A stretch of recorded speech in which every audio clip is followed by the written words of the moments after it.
Praise God, brethren. Praise God, everyone. Amen. Tuli Sons of Thunder International nga ffe tutuuse the Hallelujah. program yo Enganzi Surveying the Word of God. Amen. On the Bible study tuli wano nze Goreth Lwabuhoro n'omwami wange Amos Lwabuhoro. Amen. Ffe abajji batuusaako akawungeezi ka leero.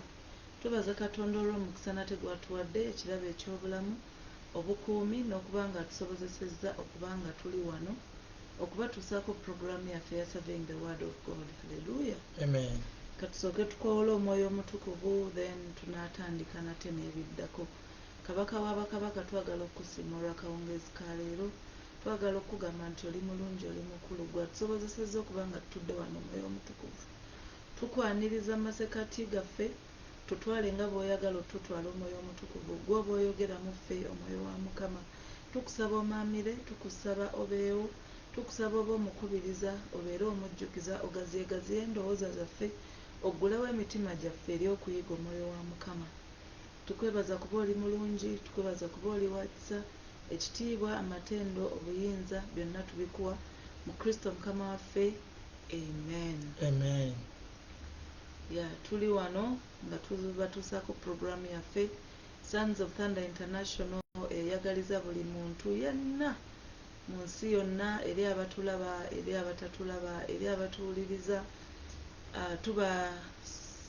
Tubagaliza ennaku enkulu ennungi nga wabulayo ennaku nga 5-6 zokka oba 5 Christmas etuuke. We wish you a Merry Christmas and a prosperous, safe, joyous New Year. Amen. Mukama abatwagalire, abatukuumire mu nnaku enkulu. Eri abo abatambula okuva mu bitundu ebimu okudda mu birala, Mukama abawejja ne mercies mu linnya lya Mukama waffe Yesu. Amen. Amen. Tugenda kusinza Katonda then nja kuyita ekibya kya Mukama kyatuteeketeekedde akawungeezi ka leero okutuweereza mu linnya lya Mukama waffe Yesu. Amen. Omwoyo mutukuvu gwe bulamu bwange. Oluba lugobye. Amen.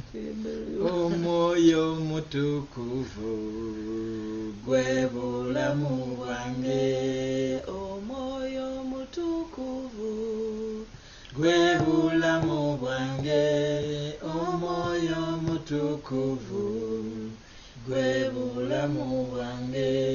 omwoyo mutukuvu gwe bulamu bwange. Omwoyo mutukuvu gwe magezi gange.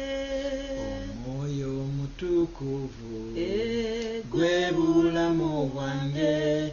Omwoyo mutukuvu gwe bulamu bwange. munyenye y'enkya Pologoma ya Yuda, Yesu omwana gw'endiga, yeggwe mulyango gw'eggulu. Yimba munyenye y'enkya. Munyenye y'enkya. Pologoma ya Yuda, Yesu omwana gw'endiga, yeggwe mulyango gw'eggulu. Yimba munyenye y'enkya.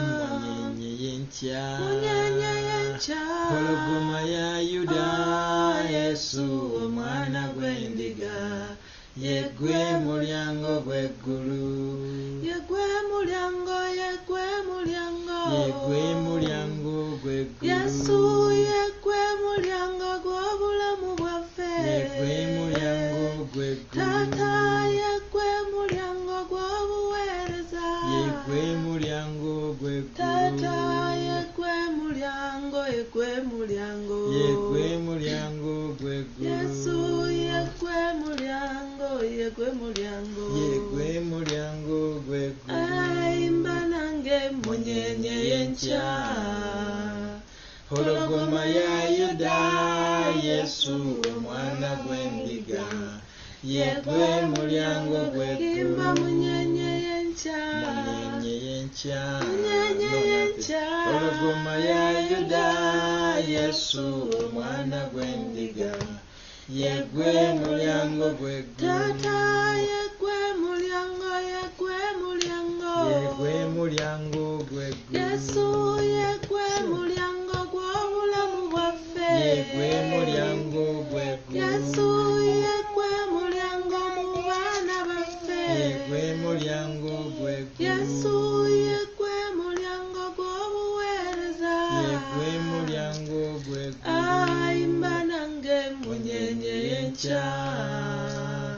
pologoma ya Yuda Yesu omwana gw'endiga yegwe mulyango gw'eggulu munyenye y'enkya pologoma ya Yuda Yesu omwana gw'endiga yegwe mulyango gw'eggulu.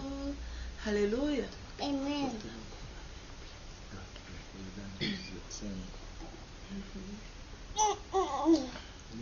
Mukama yeebazibwe.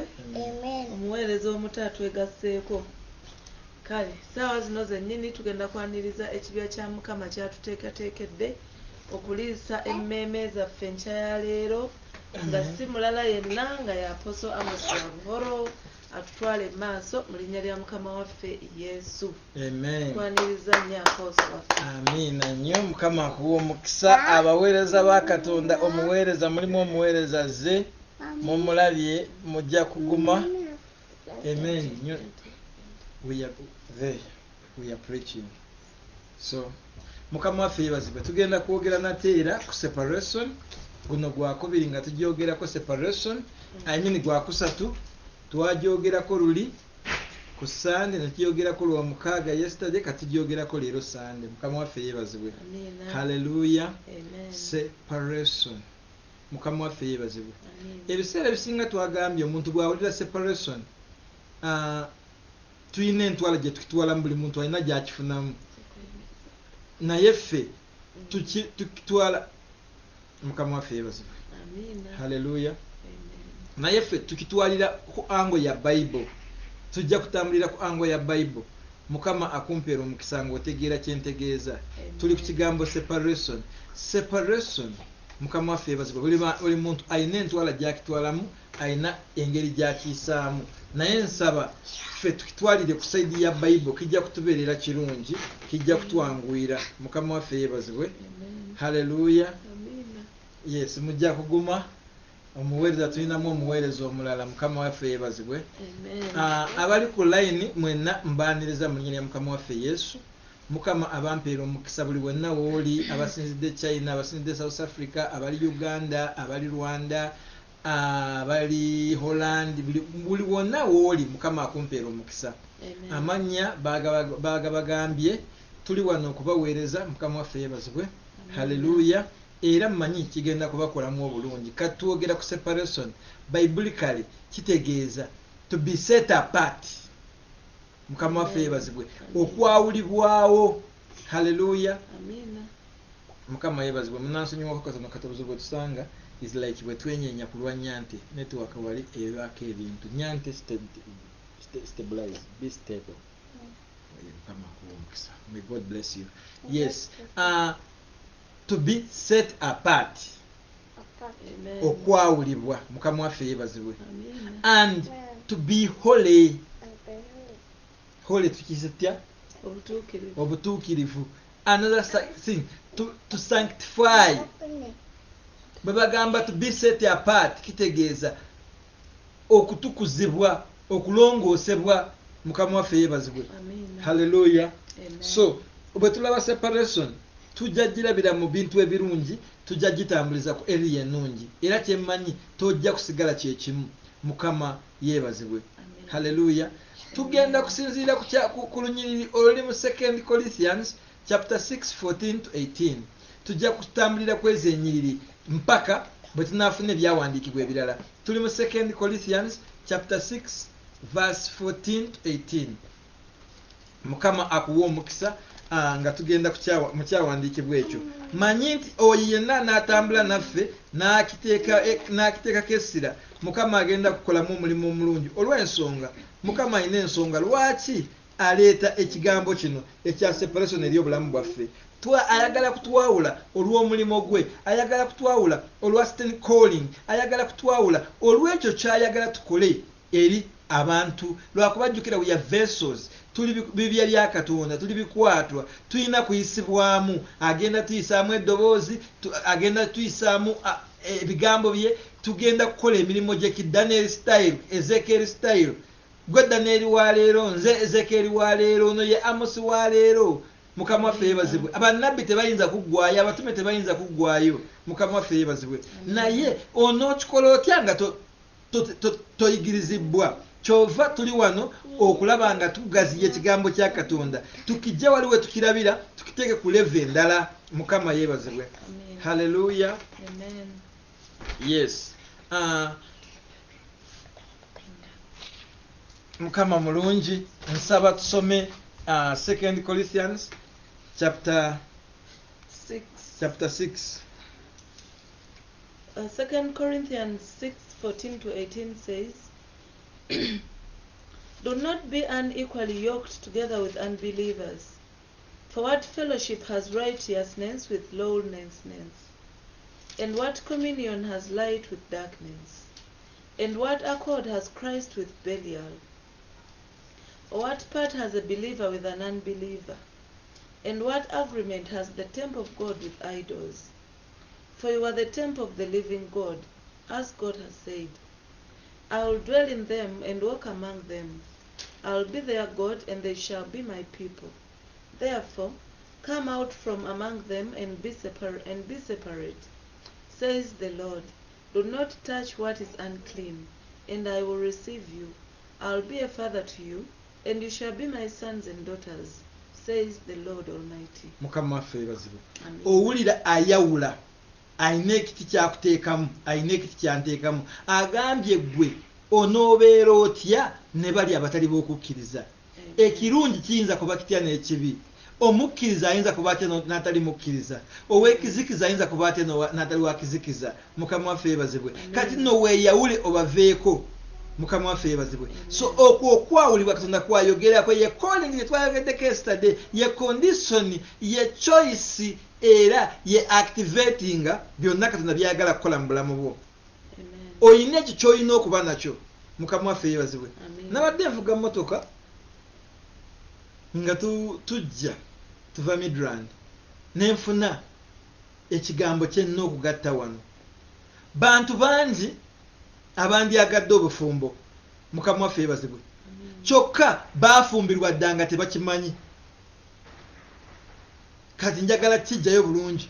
Omuntu ayagala obufumbo, ayagala okuwasa, olina okwesetinga n'oba omuntu anga ali ready to receive someone or to be received. Mukama waffe yeebazibwe. Naye abantu abamu twafumbirwa dda nga gwe weesetinga dda. Nze omusajja era nze bamanyi omusajja nze ali mpasa, oyo yeye alina kwesiba bbiri. Olimu obwo obufumbo ready. Katonda yalabira ddala gwe obufumbo bwo bwakwesiba bbiri. You are not yet a housewife asset. You are not yet a husband material. Mukama waffe yeebazibwe. Kwebyo byokola tolina na budde obubwo. Bw'oba toli ku ssimu ng'oyogera, oli ku ssimu ng'osindika message. Bw'oba toli ku ssimu ng'osindika message, oli ku ssimu ng'oweeko ebifaananyi. Bw'oba toli ku ssimu ng'oweeko ebifaananyi, oli ku ssimu ng'onoonyebwako bedda, otere oteeke ku post. Bw'oba toli ku ekyo, oli ku media. Kasita ova ku ekyo, okufumba biyinza n'okutajja birungi lwakuba essimu togikutte bulungi. Oba okyali awo TV ekwetaaga. Oba okyali awo olina okunaaba, onaaba emirundi 10 olunaku. Oba okyali awo nga bintu you don't spare time ey'okwekebera n'ogamba naye Amos. Kati saawa zino omukyala singa waali tuba tukola ki? Saawa zino omukyala waali tuba tuwogera biriwa? Ye kati omukyala emmeeza eno n'entebe zandibadde azisetinga atya? Ye kati Katonda n'amumpeera wano ne kibanga just twogera kino that setting n'amumpeera wano asanga ennyumba eri etya. Mukama waffe yeebazibwe. Abantu beerabira okusula nga baterezeza ennyumba n'ateerabira kusindika messages ez'okugeya banne. Mukama yeebazibwe. So tulina ebituwasa essimu zaatuwasa, media zituwasiza, abalala mwagala nnyo magazines zibawasiza, abalala mwagala mikwano gyammwe gibawasiza. You don't have time for your own self. Obudde bwo bwonna obwemazeeko. Obulwa n'essaala otuuka n'okugamba mukwano gwo nti soko linne nsabe waakiri eddakiika 2 tulyoke tuwogere.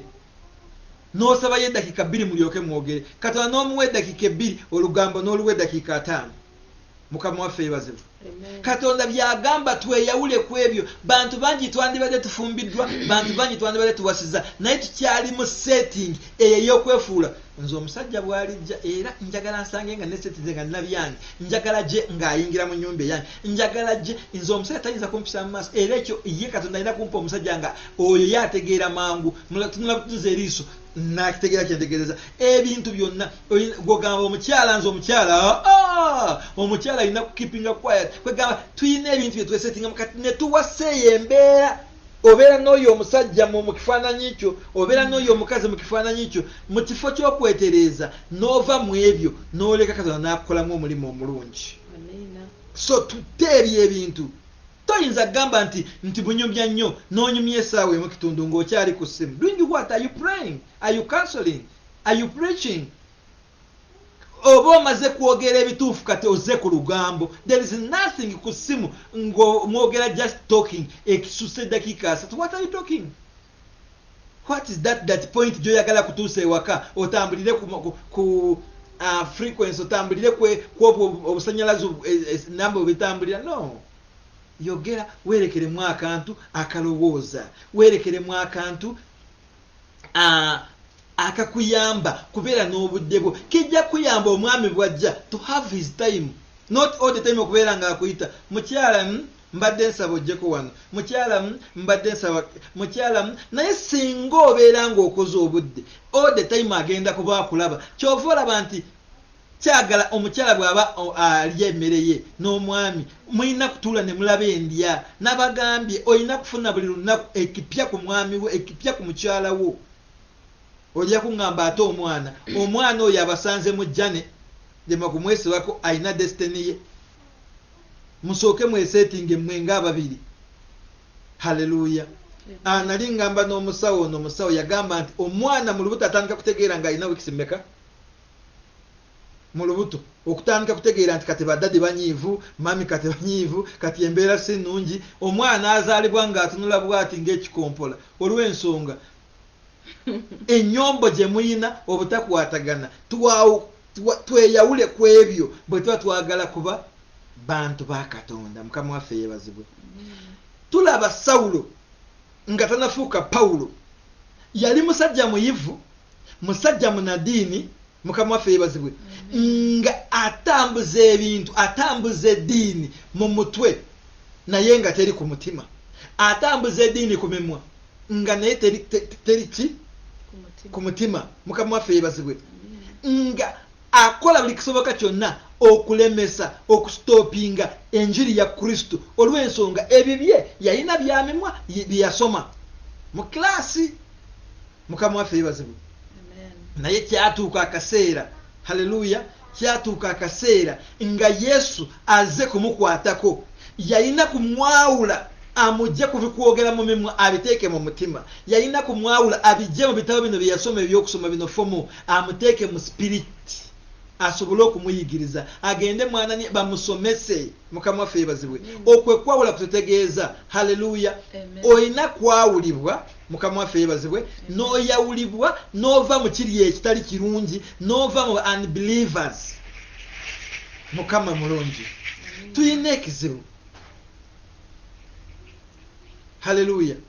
Saawa zino endowooza yange naawe, ndowooza ya tunaabulira tutya enjiri, tunatambula tutya, amawanga tugatuuseemu gatya, ekigambo tukikoze tutya. Ye kati Mr. Muyinza Jonathan brother waffe oyo flyer kijja alina kutukolera, kati alina kutuwa bwongoki, kati tukole ebyo tulina kutambuliramu. Naye tuba n'emikwano jjajja twagaliza kugenda kukiringa, kugenda out kulya bino kulya biri, ebintu ebitali bya Katonda, sinkanono sinkanooli, ebitali bya Katonda. Kati akadde kano ke kaseera okutegeera tubadde tutandise kuba happy nti corona egenze wano ate yakomyewo bubi nnyo, tetumanyi kyeddako. Naye gwe weeseetinza otya?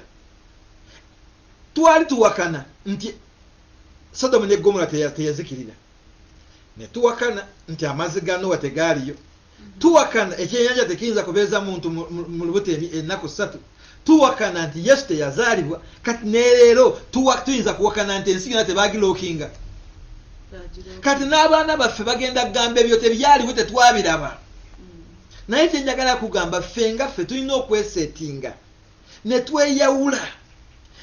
Bayibuli egambye Mukama waffe yeebazibwe, Sawulo ne bamwawula mu ddiini, ne bamwawula mu prostitution, ne bamwawula mu kulumba enjiri, ne bamwawula mu kuva mu ebyo ebitagasa, ne bamuteeka mu njiri asobole okubuulira ekigambo kya Katonda.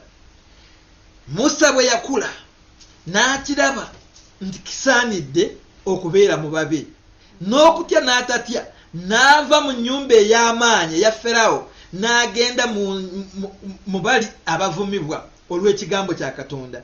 Okwawulwa kulina omutango gw'olina okusasula mulokole. Ate ffe gwe tutya nnyo ekisooka batwawula ku ki? A prodigal son, Mukama waffe yeebazibwe, naye yagenda n'ayingiramu ekibeerabeera, n'agenda eri n'azicakala, obanga eno obanga eri. Mukama waffe yeebazibwe, akasente n'akalya n'akamalawo, bwe yakalya ne beyakalya nabo ne bamuvaako, n'atandika kulya n'emmere y'embizzi ng'alunda embizzi. N'akitegeera nti eno levo si gye mmanyi, gye nava waali walungi. Ono yalina we yali Pawulo, teyalina we yali Sawulo nga tanafuuka Pawulo, teyalina we yali wabi. Naye ono omwana prodigal son yaliko ewalungi, n'abivaamu n'akola ebibi, n'ategeera nti kati Mukama waffe yeebazibwa mu nsonyiwe katono. Haleluya. N'ategeera nti embeera mbi kanzireyo, n'addayo ewa kitaawe nga bwe omulokole bwe wandiggwamu amaanyi, n'otegeera wendi wabi, n'oddayo omwana okuva mu kulya ebintu by'embizzi, okulya ebyo ebintu ebitagasa, ebiduule ebyekizikiza, kyekyo okwawulibwa. Yayawulibwa n'ava mu biri ebitagasa n'addayo, nti bwe yaddayo ne bamusanyukira. Mukama waffe yeebazibwe.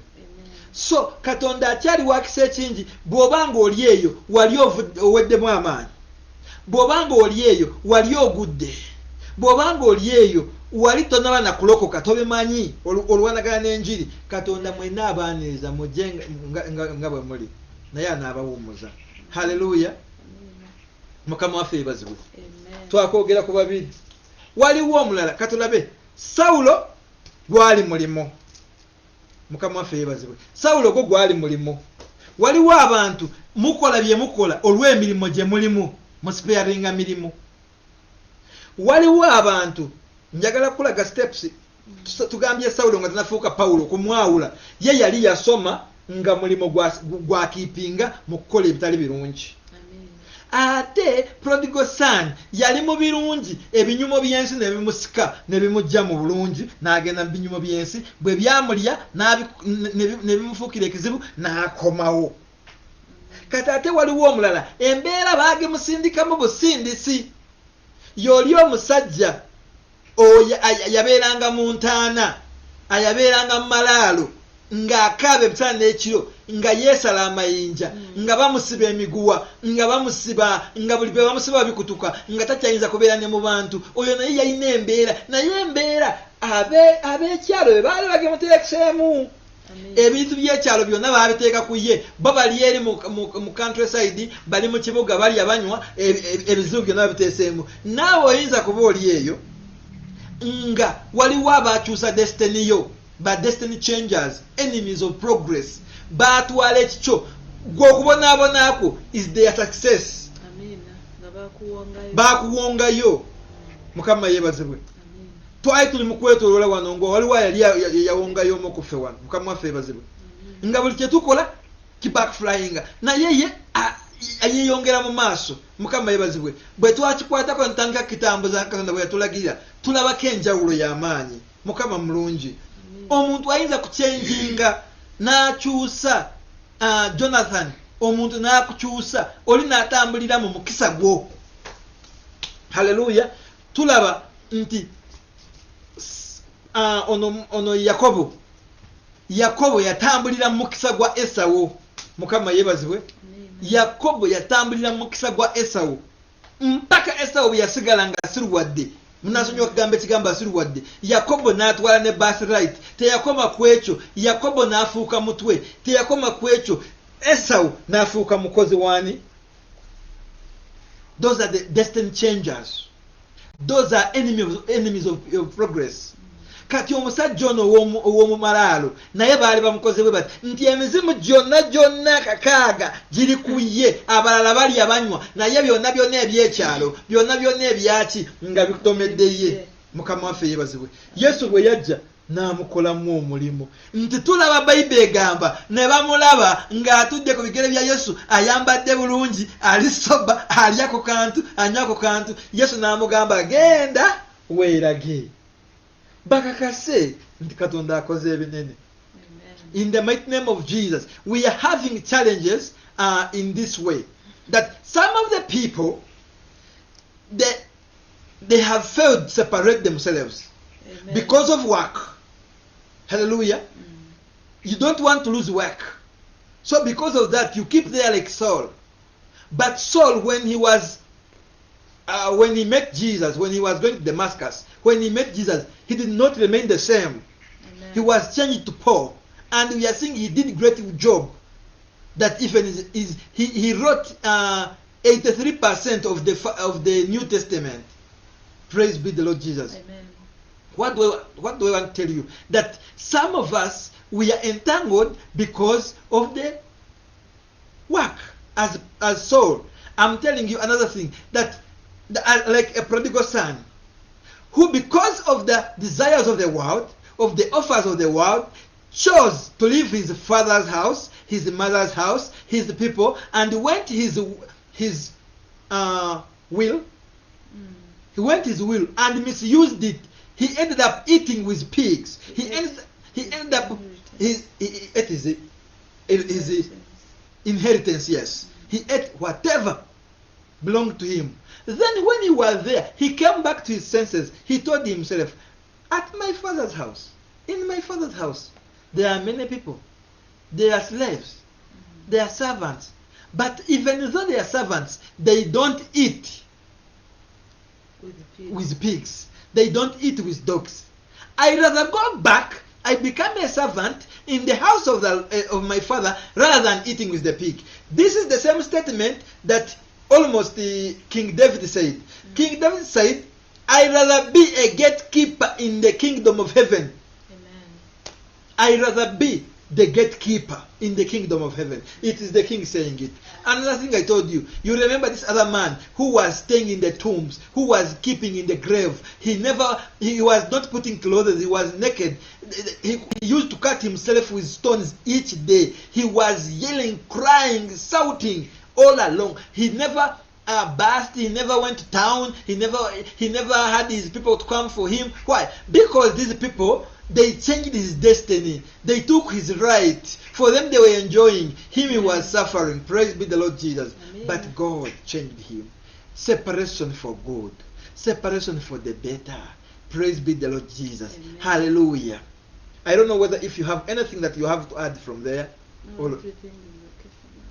Yes. I also salute you all in the mighty name of Jesus. Thank you for watching. God bless you. Invite others. Share this message so that it can reach each and every person down there.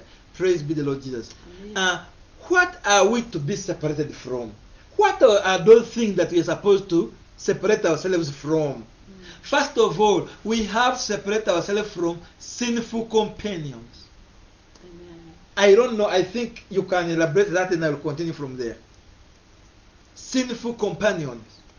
Yeah, because we know very well that when we dwell in sin, the Holy Spirit goes away from us, and God doesn't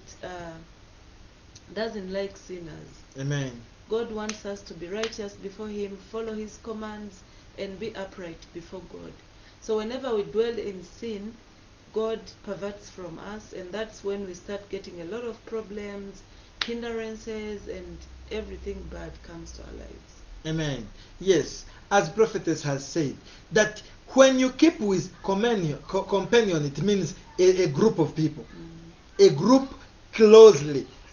The people that you are almost next of kin. These people that you call yours. If they are in a sinful world, and you keep mingling yourself, you keep mixing yourself with them, that one, God does not like it. Your calling is say, come out of them. Those people, they live in darkness, but you are the light. Praise be the Lord Jesus. So you have to check your world, you have to check your life, check your bracket, the companion you are with. Abantu botambula nababo kebera ebintu byabwe, bantu byagala ki kukuzigira basajja mugende out mukama waffe yebazibwe. Otayiminga omukyala otaliiwo kati gwe okole ekirala. Omukyala we agenze ku mulimu, olowooze ng'ali ku mulimu, kumbe bayiseemu bagenze awala n'emikwano gye. Oli ku ssomero, bamanyi nti oli mu kusoma, kumbe gwe tewayiseemu, wagenze n'akasawo. Inside the bag there are other clothes. When you go after leaving home, what do? Praise be the Lord Jesus. You change, you remove the clothes. You remove the uniform, you put other clothes, then you move away and go. And go partying, chilling. Maybe someone will be knowing that for you, you are a church goer, not even a church goer, you are a minister of God. Instead, you are busy. You are busy practicing sexual immoralities with the church goers, with your fellow believers. Amen. We have to separate from such people. We have to separate. And Katonda abeera n'ekyo kyalaga abantu okulaga ekintu ngebo kiri mukama waffe yebazibwe. Hallelujah. So sinful companion is not good. We have to separate from them. Hallelujah. Amen. Sinful occupations. You must understand now, if you are a believer and you want God to use you, you must separate from such occupations. Like you are working in the underworld club, you are working in adult club, you are working in a bar, like a tavern. You have to see some. You have to do something. You have to call God to help you so that you can get a job that suits Him, that pleases Him, that will glorify the name of God. Yes, you are there. You got that job maybe before knowing, or it was your way to another job. Now you have to pray. Don't sit and feel like as if it's fine. I can't leave this. I can't leave that. This is a good job. Whoa, we are working. They give me tips. Whenever they give you tips, men are touching your breast. Those what we call bad touches. They are busy requesting for the kiss. For you, just say it's just a kiss. You kiss them because you want the tip. They are slapping your bums. They are touching your tummy. They are busy, making funny touches that can even involve you in going in the act that you are not supposed to go to. If you are a believer, you have to separate yourself from such sinful occupations. Mulimu emirimu nga gyo mifu. Okitegedde nti your boss, when his wife is not there, he's busy calling you to mend the bed in the bedroom. When you are there, he's pulling you, he's saying it's me who's paying you, I will even add you more, this one is between me and you, what. You also agree and do what is a sinful act. That occupation, you have to tell God and tell Him the reasons why you want to leave it. Then you separate. Amen. Praise be the Lord Jesus. Amen. Hallelujah. There are places that we have to separate from. You very much know that you have young ones, the siblings, but you are renting next to adult club. You are renting next to taverns. You are renting next to the lodge. You are renting next to witchcraft, whatever, this shrines. You are renting next to the house of Illuminatis. You are renting together with the lesbians, with gays. Those are the places you have to separate yourself from.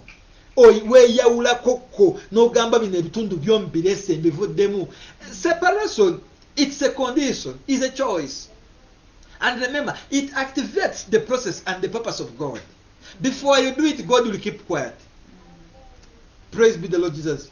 I think my wife, and again is our prophetess, bears witness that there are things we are busy separating ourselves from, and we have seen the fruits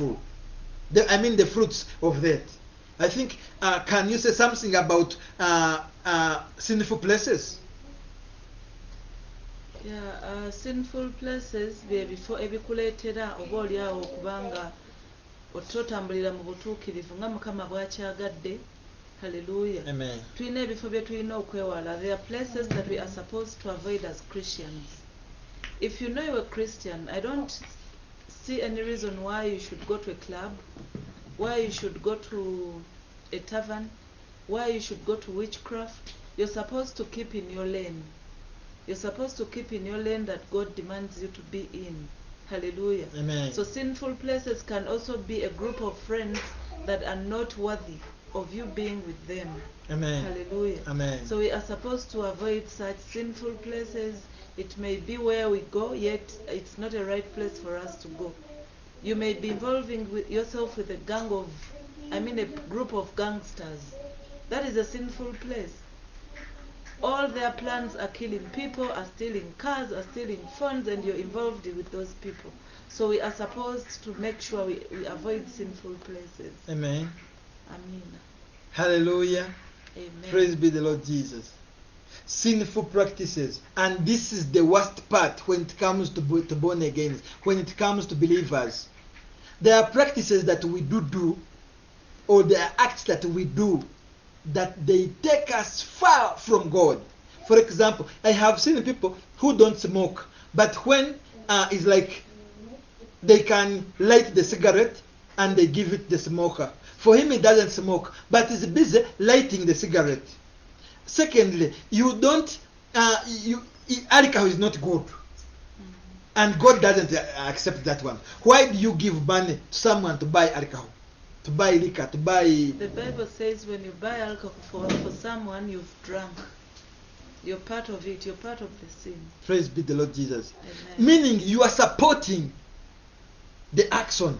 Praise be the Lord Jesus. You are supporting the act. You are busy breaking the kingdom of God.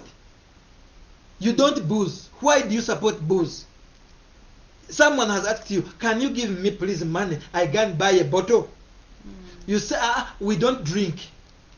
Then you will change. Okay, I will buy Pepsi. I will buy Coke. What you do, if you feel like you want to give this person, go buy Coke, give him a physical bottle.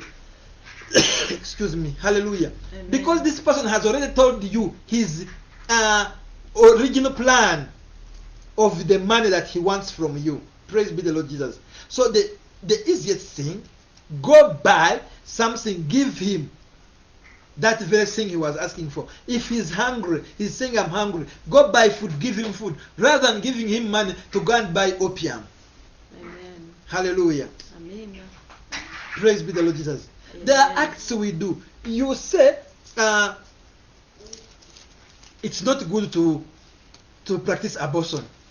Hallelujah. Amen. But you are busy directing someone. You are directing Drusy that if you go jump out from the car, when you jump out from the car, you turn the right, you will find Pretorius. On Pretorius, before you reach the Robert of Pokruga, there is a clinic there. Ask them, they will help you. Those ones, they are good at abortion. It will not disturb you. That practice is not good. Amen. Amen. Other things, we are mongering. That gossiping is not also good. Those practices, fighting, steering wars. You know what? No. Tebuho is too much. You know what? Go and beat her. You will repent.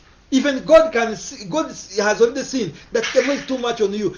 Meaning you are not going to fight. But because of the one pushing you, you end up fighting Tebuho and not knowing that Tebuho was busy writing a message saying I'm sorry, or was busy looking for the money to come and apologize so that you can reconcile.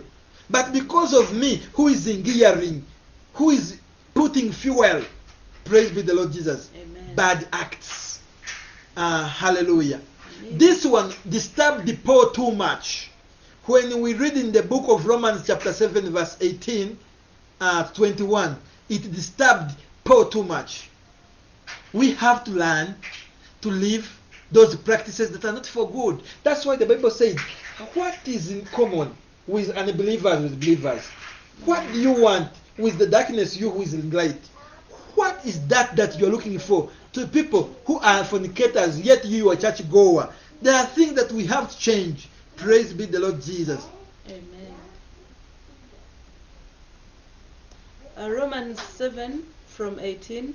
For I know that in me, that is in my flesh, nothing good dwells. For to will is present with me, but how to perform what is good I do not find. Stop there. He knows that his flesh is not good at all. All the acts that he has are not of God. Yes, he has got the zeal. He has got the zeal of serving God. He has that passion of working for God. He's devoted to go to God, but the flesh is pulling him back. Amen. The flesh does not yield anything good. Amen. Now again read for us. Can I repeat it? Can you repeat it? Or even you can also put more salt on it. For I know that in me, that is in my flesh, nothing good dwells. For to will is present within me, but how to perform what is good I do not find. Nti ye amanyi atambulira mu byonoona, amanyi atambulira mu bitagasa, amanyi omubiri gwe tegwesobola. Ekyo gyakimanyi kiri mu ye. Ate naye muli awulira alina okuyayaana okukolera Katonda, alina okuyayaana okukola ebirungi. Bambi agezaako okubikola tabisanga mu bulamu bwe olw'ensonga omubiri gwamuyinza. Muli munda mu ye awulira nga yandyagadde akikole, awulira nga butuufu ayagala akikole, naye omubiri tegumukkiriza kikole. Amen. 19. For the good that I will to do, I do not do. But the evil that I will not to do, that I practice. Omusajja aplaninga leero ngenda sabira essaawa 3, leero ngenda siba dry ennaku 3, leero ngenda ku church, bambi yamaliza tanga tabikoze. But those things that he's not planning, like finding himself in the act of sex immoralities, finding himself in fighting, finding himself in boozing, finding himself in gossiping, yesanga nga abirimu nga planning. That the things that he doesn't plan for, he finds himself doing them. Why? Because the flesh is stronger than the faith that is in him, than the spirit that is in him. Praise be the Lord Jesus. Amen. 20. Now if I do what I will not to do, it is no longer I who do it, but sin that dwells in me. 21. I find then a law, that evil is present with me, the one who wills to do good. Mukama waffe yeebazibwe. Amen. Olina kutegeera nti omulabe Sitaani ali mu mubiri gwo, oyo atakwagaliza gwe kukola ebirungi by'oyagala. You have to fight a good fight and win. You have to separate yourself from those practices. By'owulira oyayaanira okukola nga tobikoze. Naye byo Mukama waffe yeebazibwe. Hallelujah. Amina. Oyinza kubanga oyagala ekisiibo nga bambi oyagala kusiiba, naye bambi toyagala kuwunyiriza muntu kamwa, n'olyayo kacepi n'onona kaswiti. Mukama waffe yeebazibwe. Ekisiibo kyonna n'osanga olubuto nga lukujjudde bwe ruti, eyo kyambaako nze. Nasiiba ekisiibo kyali ky'ennaku 31, nali nakatambulako 18, obunabbi ne bujja nti nze ndi mu kulya, nga naye ndyaki lwakuba nteseeyo kacepi nneme kunyiriza abantu bembeera mu akamwa, ng'ekyo kyekigenze mu bwongo bwange, omubiri gunyinziza nti akamwa kagenda kuwunya. Ndi ku cepi ereeta glucose, amalira ddala okuba ng'omuntu akuse. Kati nze ndi mu kulya, abalala nga basiiba. Katonda n'aŋŋamba ebyo bisazeemu si bwe basiiba, ssebo oli mu kulya. Neneetereza neneetonda nentandika ekisiibo opya. Kiki kye njagala kugamba? Practices okirabanga ekitono naye kiyina bwe kisibya kiteeseewo olukonko wakati wo ne Katonda wo. Mukama waffe yeebazibwe. Why should we be separated? Mukama waffe yeebazibwe. Lwaki tulina okwawukanyizibwa kw'ebyo ebintu? Why? Because God demands it. Is one of the conditions Katonda byateekako. Mukama waffe yeebazibwe. Katonda ayagala weeyawule alage amaanyi ge. Katonda ayagala yeeyawule akolemu omulimu. Katonda ayagala yeeyawule alage ababe n'abatali babe. Ojjukira mukama yebazibwe waliwo okufa okwali ku baana b'Isirayiri nga bajemedde Musa nti Katonda abantu batandika okufa Katonda anyiize nnyo Musa n'alaba abantu nga bafa Musa n'ayegayirira Katonda n'agamba gamba Aaron adduke agende wakati w'abafu n'abalamu abantu baleme okweyongera okufa Aaron n'adduka emisinde n'ayimirira wakati w'abalamu n'abafu n'abantu ne bakoma okufa okwawula okufa ku balamu mukama waffe yebazibwe. Hallelujah. Amen. So God commands it or demands it. Mukama waffe yebazibwe. Ekyo Katonda kyayagala kyasaba tukole.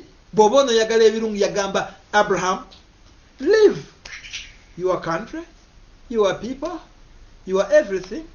Go to where I will show you. There I will bless you. Mukama waffe yebazibwe. Amen. Kwawulibwa is a calling, is a choice. Mukama waffe yebazibwe. Amen. Hallelujah. Amen. Why? Secondly, God knows the best of our lives. Twawulibwa olw'ensonga Katonda amanyi ebirungi bye tulina okufuna. Amen. Praise be the Lord Jesus. Amen. He knows that if you keep with those people, if you keep in sinful place, if you keep in sinful practices, if you keep in sinful companions, if you keep in sinful praise be the Lord Jesus, you will not get what you're supposed to get. Praise be the Lord Jesus. Amen. But if you separate yourself from them, then God will use you in the way He wills. Praise be the Lord Jesus.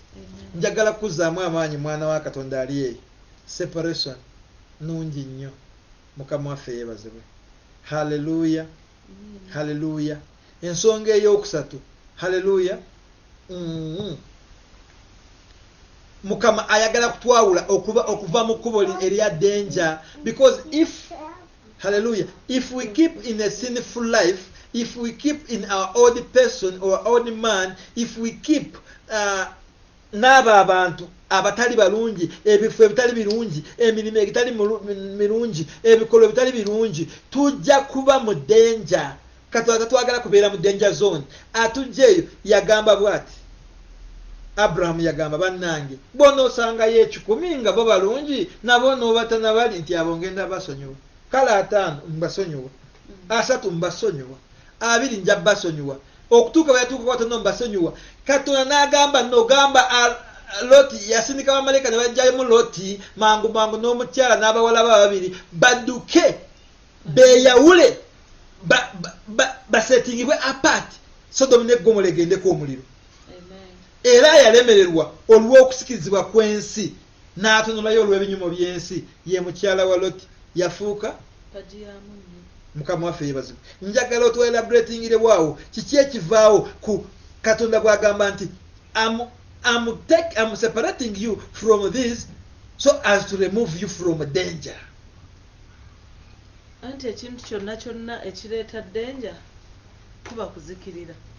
So Katonda bw'abanga ffe atweyawulidde n'atugjayo nga ffe abamukkiriza abaana be abaatwawula ku kufa. Amen. Waliwo ekintu nga kyali kuzikiriza eyo group gy'obaddemu abantu b'associatinga nabo nga si balungi. Hallelujah. Amen. Naawe kennyini wali badde ofiira mu abo oba bakuba amasasi mu abo. Hallelujah. But since Katonda amanyi ekyomuwendo oba ekitugwanidde ffe ekirungi, atujja mu abo n'atulokola n'atuwonya danger, n'atuwonya obuzibu bwonna. Hallelujah. Amen. So n'aba nga atwawula. Amen. Hallelujah. Praise be to our Lord Jesus. Amen. You know what? Our influence depends on our decision. Influence nsonga enkulu mu bulokole. Influence nsonga enkulu mu marriage. Influence oyinza kiteeka mu lulimi lwaffe kyeki? Ekiruyi?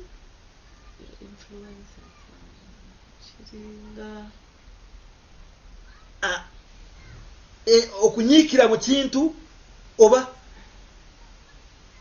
simanyi mu Luganda nga bwe okupika. So kati ffe gwe tubeera muli ekyo ekitupika okubeeramu kigenda kutuzikiriza, ate bwe tuvaayo ekyo ekitupika okuvaayo kigenda kutuwojja. So influence erina negative ne positive, eringa separation. So influence is the biggest thing in our salvation. Mukama waffe yebazibwe. Bwe tusoma Yokaana essula 14 olunyiriri lwa 15 egamba ki? John 14:15 says, if you love me, bw'oba olina ekibuuzo tusaba obuuzeeyo. keep my commandments. If you love me, keep my commandments. Twagambye is a condition. Bwagamba if you love me, meaning there is other things you would have wished to love. Yes. There are Choose other to things love him. you would have wished to have as their commandment, but you are choosing. You are choosing. To love God. If you are to love God, love His commandments.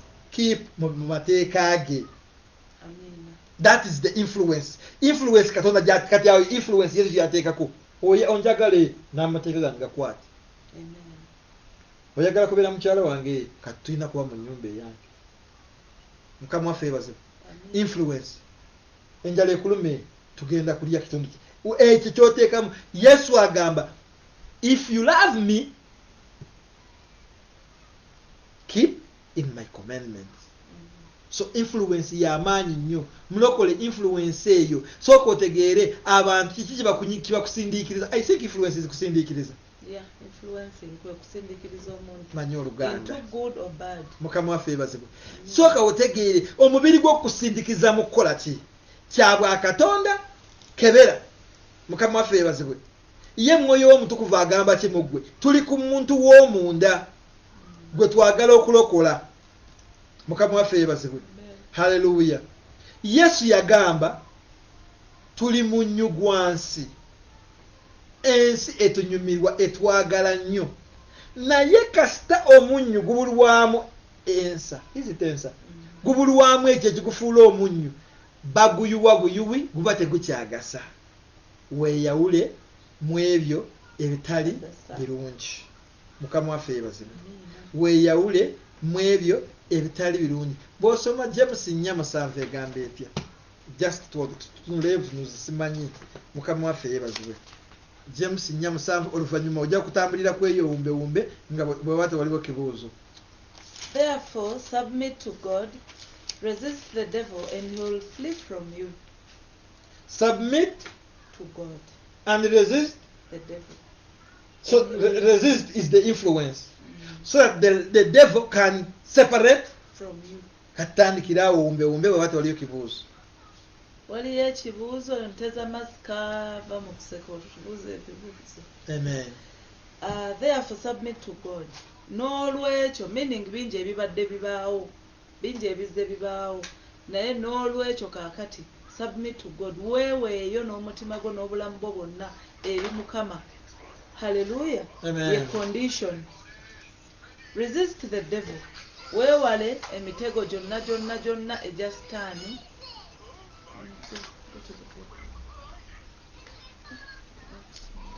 Munatusonyiwako tulinawo omuweereza omuto. Is a 3-year-old girl. Resist the devil. By resisting the devil, ne bwe wandibadde ng'owulira oyagala kugwa mu kukemebwa, you resist.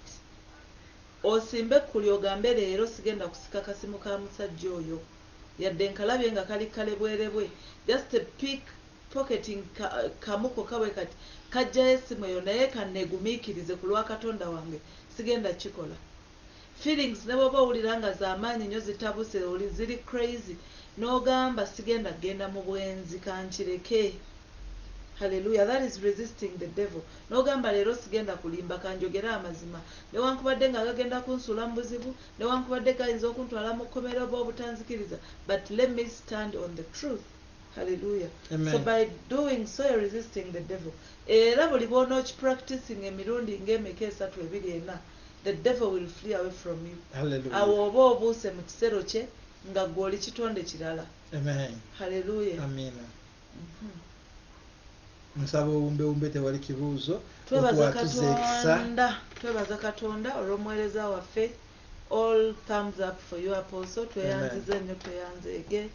A hand of applause for you. Webale twebaza Omwoyo Omutukuvu akukulembedde noba ng'otusomesa separation okubeera nga tuli set apart nga tusaanira maaso ga Mukama, twewale sinful companions, sinful occupations, sinful practices and sinful places. Gwe bw'oba olaba omuntu yenna yenna ng'akutwala mu kuzikirira oyo samba eri.